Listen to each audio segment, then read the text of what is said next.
നിർദ്ദിഷ്ട അങ്കമാലി കുണ്ടന്നൂർ പാത കടന്നുപോകുന്ന ചെങ്ങൽ പ്രദേശത്തെ ഭൂമി നിലമെന്ന് രേഖപ്പെടുത്തിയിട്ടുള്ള റവന്യൂ രേഖകൾ മാറ്റണമെന്നാവശ്യപ്പെട്ട് റവന്യൂ മന്ത്രിക്കടക്കം നിവേദനം നൽകി സിപിഐ കാനൂർ ലോക്കൽ കമ്മിറ്റി.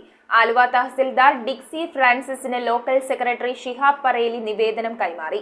നിർദ്ദിഷ്ട പാത കടന്നുപോകുന്ന കാനൂർ പഞ്ചായത്തിലെ ചെങ്ങൽ പ്രദേശത്തെ 90% ആളുകളുടെയും ഭൂമി റവന്യൂ രേഖകളിൽ നിലമെന്നാണ് രേഖപ്പെടുത്തിയിരിക്കുന്നതെന്നും ഇത് മാറ്റുന്നതിനായി പ്രദേശവാസികൾ സമർപ്പിച്ചിട്ടുള്ള ഫോം 5 ഫോം 6 പ്രത്യേകം പരിഗണിക്കണമെന്നും ആവശ്യപ്പെട്ടാണ് റവന്യൂ മന്ത്രി, ജില്ലാ കളക്ടർ, ആലുവ തഹസിൽദാർ എന്നിവർക്ക് സിപിഐ കാനൂർ ലോക്കൽ കമ്മിറ്റി നിവേദനം കൈമാറിയത്. പ്രസ്തുത നിവേദനം കാനൂർ ലോക്കൽ സെക്രട്ടറി ഷിഹാബ് പറേലി ആലുവ തഹസിൽദാർ ഡിക്സി ഫ്രാൻസിസിന് കൈമാറി. നവംബർ 13 നടക്കുന്ന അദാലത്തിൽ ഭൂമി നഷ്ടപ്പെടുന്നവരുടെ അപേക്ഷകൾ പ്രത്യേകമായി പരിഗണിക്കുമെന്നും ഭൂമി നഷ്ടപ്പെടുന്നവരെ സഹായിക്കുന്നതിന് ഉദ്യോഗസ്ഥ തലത്തിൽ ആവശ്യമായ സഹായങ്ങൾ നൽകുമെന്ന് തഹസിൽദാർ ഉറപ്പു നൽകിയതായി ജോയിന്റ് കൗൺസിൽ അംഗങ്ങൾ പറഞ്ഞു. News bureau, Kalady. Transparent, light weight, new design, traditional design, അങ്ങനെ നമുക്ക് ഇഷ്ടമുള്ളതൊക്കെ നോക്കിയെടുക്കാൻ എവിടെയാ സ്ഥലം? Wallet jewellers.